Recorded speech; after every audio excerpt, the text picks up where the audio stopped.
Well, welcome to the Business Spotlight series. My name is Tanner O'Brien. I'm a senior partner here at Action Coach in Central Texas. Today, I'm sitting down with Blake Burch, who is the owner of Shipyard. So excited to be jumping in, having some conversation about business, about entrepreneurship, about this, I don't know, crazy journey that many of us are on when it comes to how we navigate the business environment these days. So Blake, thank you so much for being here. Why don't we just start with a little bit of background? Tell us kind of 10,000 foot view, your background, who you are, and tell us about Shipyard. Sure. And thanks again for having me on the show. Always happy to chat.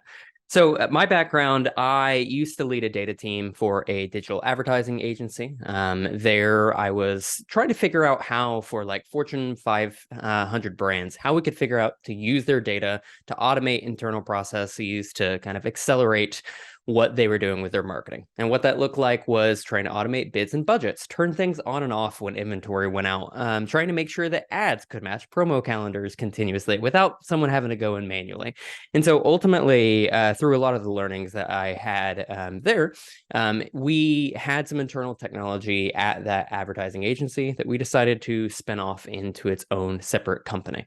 So we decided that we wanted to have a platform that could help people automate and use their data better, but we wanted it to not be specific to marketing. We wanted to help data teams. So whether it was an analyst or a data scientist or a data engineer, that they could all work together collectively to be able to manipulate the data, and also just ultimately drive business value with the data that these businesses had on hand. So that's kind of the origin story of Shipyard itself. We've been doing that for about 3 years now. And one of the interesting challenges along the way was taking like a internal technology and making it something that is ready for other people to use. It's not bare bones buttons all thrown on a single page. It's something that's nice, easy to use, drag and drop type interface. And so ultimately, we've seen a lot of success of trying to make sure that we can reach the right sort of data audience and help them be able to deliver and move data at rapid paces. So. Very cool. And what was, so going like a step further back, Mhm. kind of what was your background getting into this realm? Like, the industry, understanding data, all of that kind of stuff. What led you to even being in the digital advertising agency and working these sorts of things before moving to Shipyard?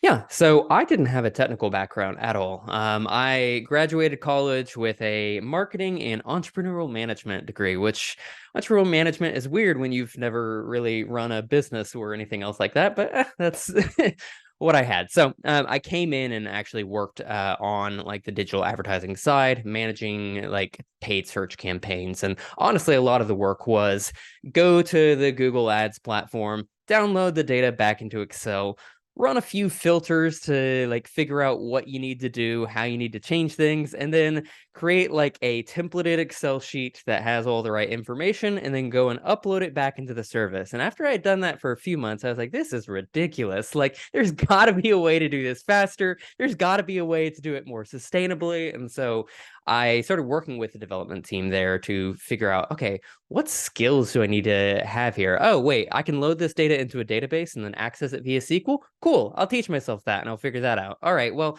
now I'm getting the same data every single day. I'm automating the filters and stuff, but man, I still have to still have to manually upload it to these services. How do I learn that? Oh, well, I can teach myself Python and so start working with their APIs. And so honestly, it was just like a gradual thing where I was just trying to get rid of the busy work that I didn't like doing and trying to figure out how we could, once that was in place, how we could do more with it. And it started bringing up more and more interesting opportunities along the way that ultimately resulted in leading out a data team at that agency.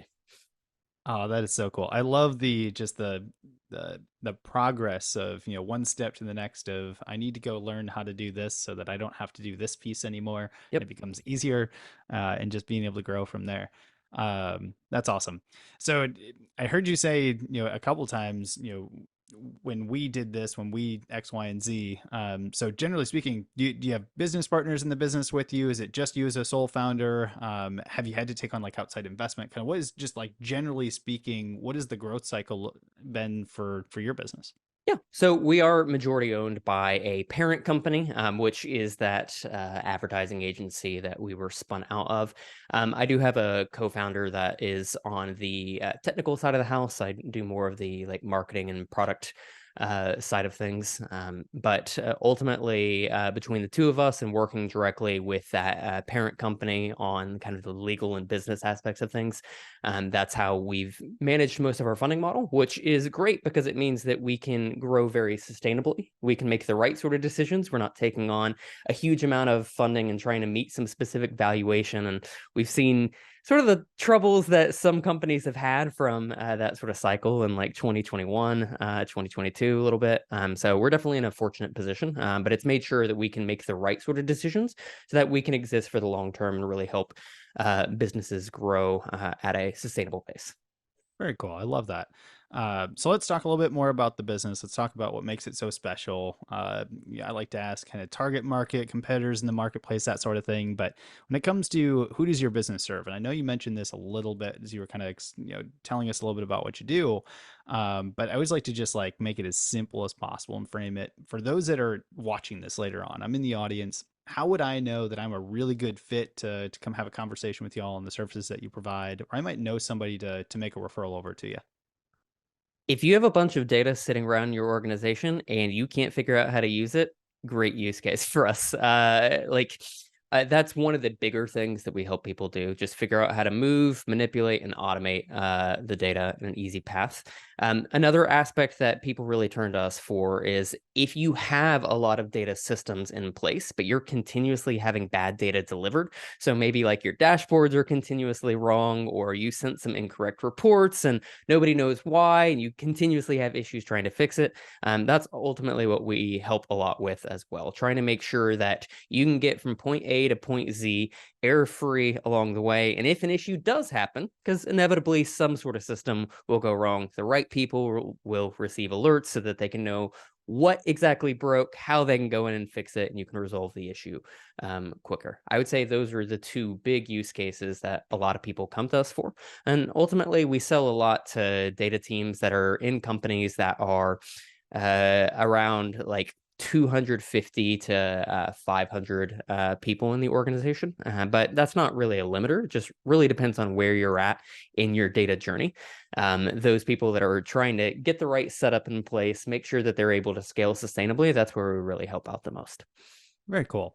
So if we look at, um, let's take smaller businesses, Mhm, businesses that are kind of earlier on in their entrepreneurial journey, probably are collecting more data than they realize that they are, mhm. learning to make decisions based on clear optics on data.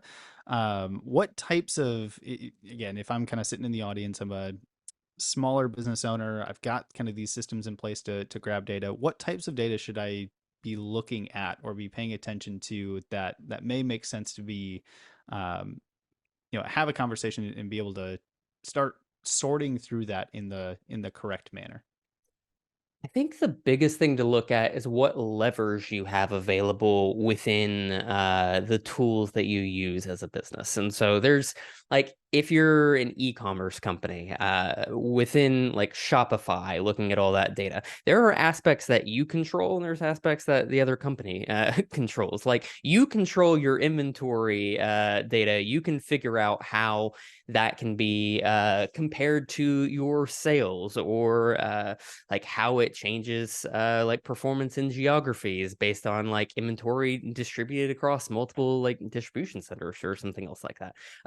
Oftentimes I would look at like what you can actually control and potentially change either in an automated way or that you have manual levers to change. And that also means what data you have the most control over. Ultimately, that's usually going to be the thing that you can use the most effectively. And you can figure out, okay, what else do I need to collect in order to answer this very specific question that I have in the business? Those are things that are usually going to drive better results for your business when you analyze them and try to figure out like how you can improve things. Excellent. I love the clarity on that. Um, So competitors, what does Mhm. the competitive landscape look like for your business? There are a lot of others out there that do something similar to what y'all do. Um, how do you Are there some, and how do you kind of overcome the competitive landscape that you do have? Yeah, we're in the data orchestration space, and right now, a lot of our competitors they are open core tools, which means that all of their source code is available. Technically, it is free, but the total cost of ownership is oftentimes the complexity of what it takes to get something up and running on servers, fully hosted, managed by like DevOps and other folks like that. And so, our biggest differentiator in the space is that we are ready to go as soon as you sign up, and you can move and deploy data in like 5 to 10 minutes. And we're just continuously running it in the cloud for you. So there's less concerns in terms of availability. Is this set up correctly? Who's managing it? And a higher level of observability into everything that's going on. Like the big thing for us is to try and be the fastest and easiest way to be able to move and manipulate data and to provide business people with the ability to point and say like, yes, I can see that this process has run correctly. You don't maybe need to dig in and figure out everything, but it's no longer a black box that only the data team is owning on their side. So those are kind of the biggest differences between us and the competitive landscape right now. Very cool.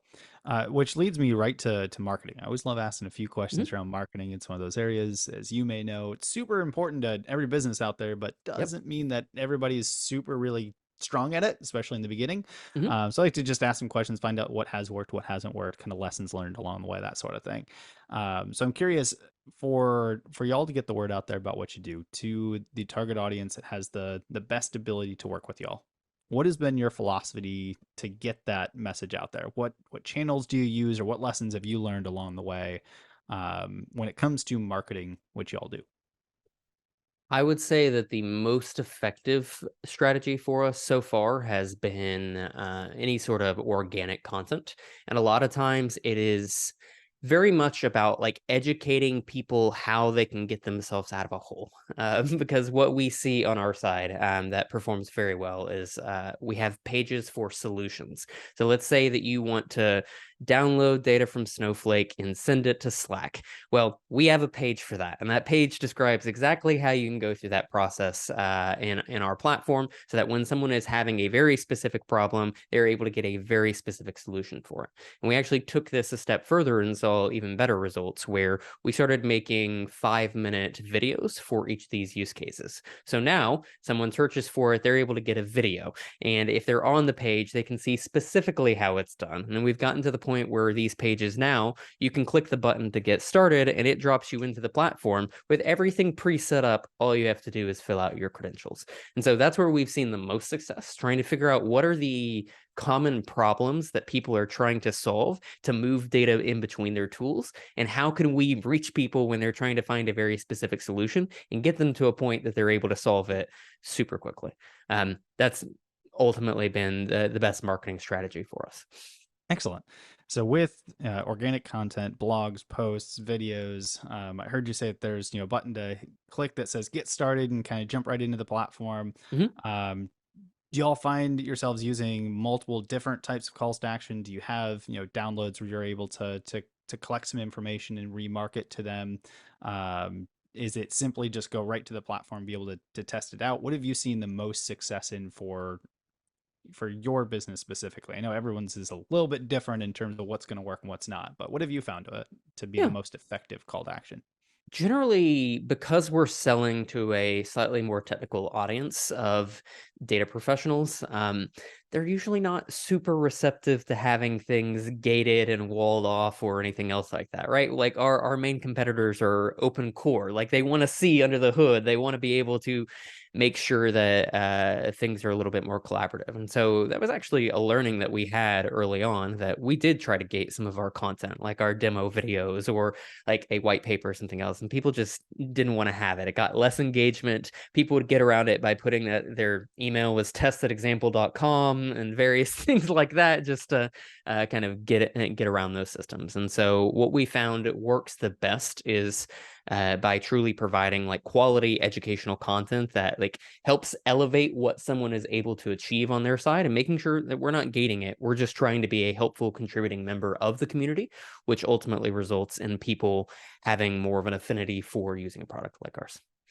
Excellent. I love that. And I love the insight on that because especially if you're newer into marketing for your business and being able to kind of understand what's working, what's not working. If you start gating and you see way lower, engagement rates, it's important to be paying attention to that level of data Yeah. and kind of knowing what's going on there.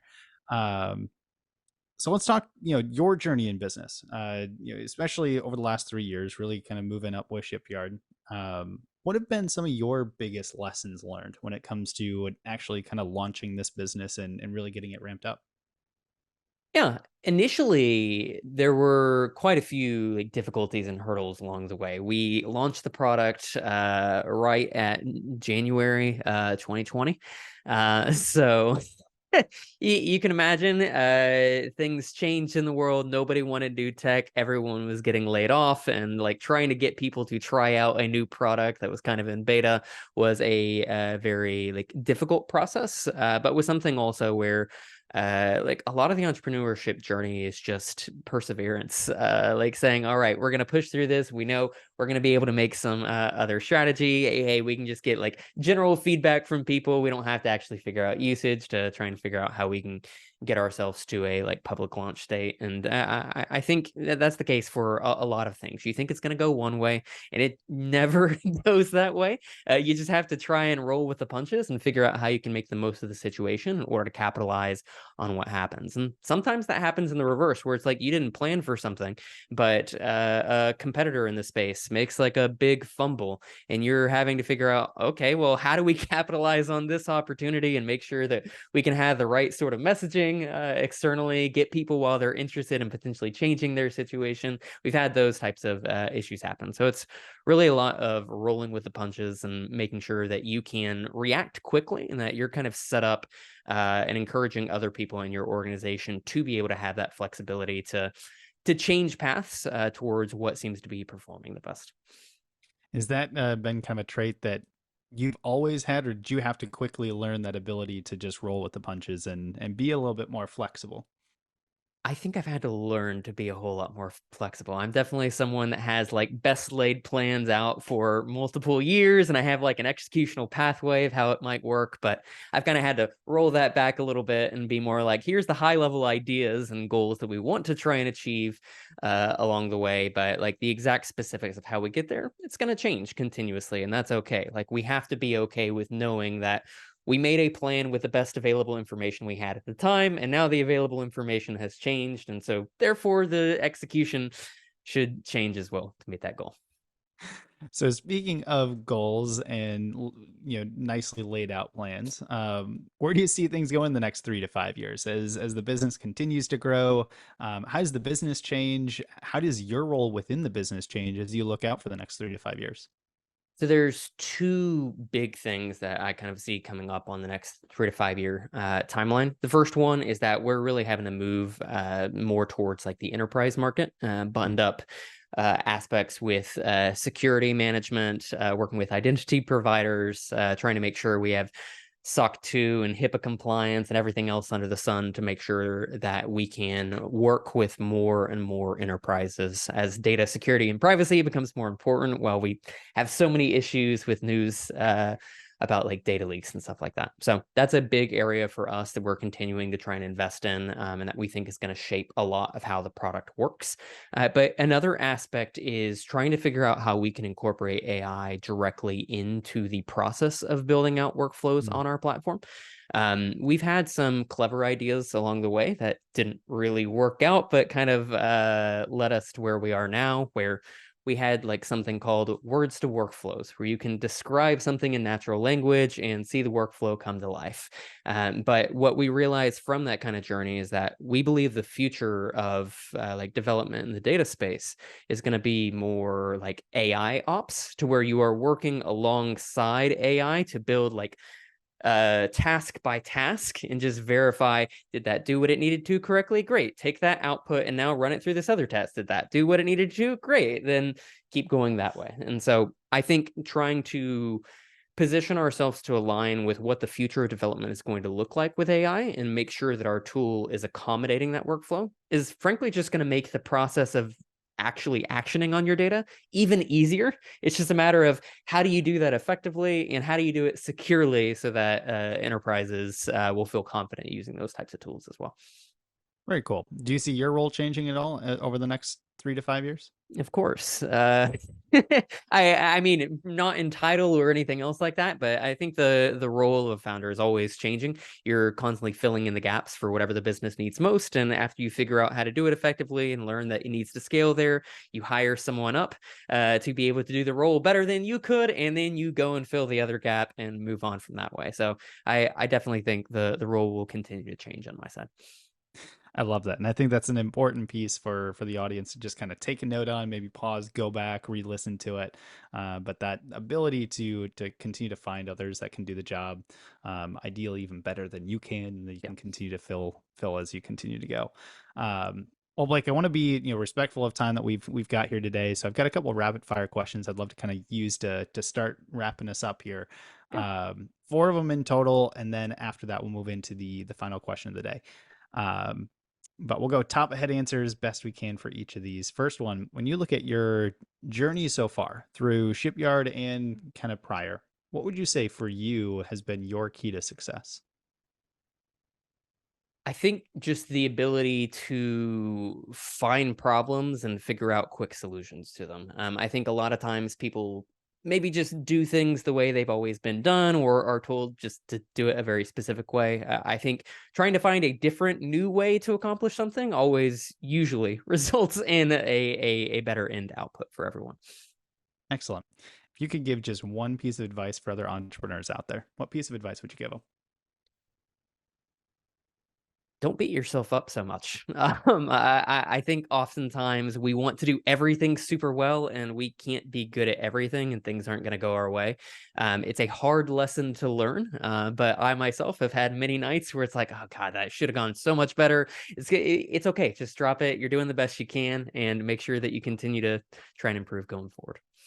I love that. And I know it's one of those things that I feel like it has been said so many times, but it's been said so many times because you almost have to hear it so many times in order to kind of actually let it sink Yes. in. So I 100% align and thank you for that one.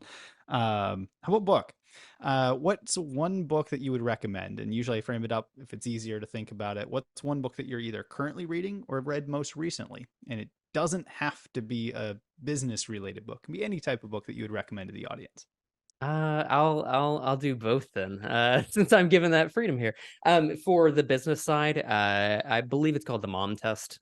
Basically about how people will not tell you the exact truth whenever you're whenever you're asking like product questions and how to get the right sort of information out of them. That's a great one from the business side, and from a non-business side, I really enjoyed the three body problem. Recently, that entire series is kind of like a mind-blowing way to like think about our like place in the universe and how we would potentially react if we have to deal with like outside forces. And so from a mental exercise, it's always fun to kind of think through those sort of things. Very cool. I love it. I love the recommendations. Final rapid fire question, and then we'll get into kind of the last question of the day. If you had to choose, and this one's just kind of fun, so have some fun with this one. If you had to choose just one area in the business, and you only get to choose one, that you could take a little bit of magic dust and sprinkle it all over that one spot or that one area in the business, and wake up tomorrow, it's 10 times better than it is today. Where would you choose to put that magic dust? I think I'd probably do it on like our go-to-market team, having like larger spheres of influence online. So effectively, like all the work that you have to do to try and capture influencers, just be the influencers yourself. Every post you make has like hundreds of thousands of likes and interests. Like stuff like that would make it much easier to be able to go out there and just like say, hey, we're working on some cool thing, and everyone's so excited for you. So that's something that you have to build up over time. But man, if you could do it overnight, I think anyone would like that. I love it, and I think that's the first time I've heard that answer, which kind of makes me think for a second. That I'm surprised nobody has said that before. But I love it. So before we finish off with the question, I'd like to end all of these conversations on. For those that are watching that want to learn a little bit more, that maybe want to have a conversation with you down the road, where can we advise them to go for more information or check out all the amazing articles and blogs and everything that y'all are creating out there? Yeah. For Shipyard itself, you can go to shipyardapp.com. We also have a weekly newsletter to share the best articles we find in the data industry called All Hands on Data, if you're interested in that. And you can find me on LinkedIn. That's where I'm going to be the most active. Blake Burch should be able to find me fairly easily. Excellent. I will be sure to put all of those in the description below. So make sure once you wrap up here today, go click on the links. Always highly encourage, connect with Blake on LinkedIn, send him a quick note, say, hey, saw you on the business spotlight. Great conversation. Happy to connect and really make those connections out there. So Blake, as we wrap up, I always like to end on the final question of what is most inspiring to you today? It might feel like a little bit of a cop out answer, but I'm very inspired by like all the work that's happening in AI right now. It's kind of mind blowing. Like even with like the Chat GPT vision stuff, I'm like, holy crap! Like, what are things gonna look like 5 years from now? And so it's partially the people that are building the models, but partially the people that are just finding ways to like change how they're doing business and like working on things internally. I find it super inspiring. And I'm super excited to see where that goes in the future. Very cool. Blake, I want to say thank you again for taking the time, for being here, for sharing a little bit of your story, telling us the amazing work that y'all are doing. I'm excited to see the next 3 to 5 years as this all continues to play out for you and your business. So thank you so much for taking the time to be here with us today. Yep. Thanks for having me.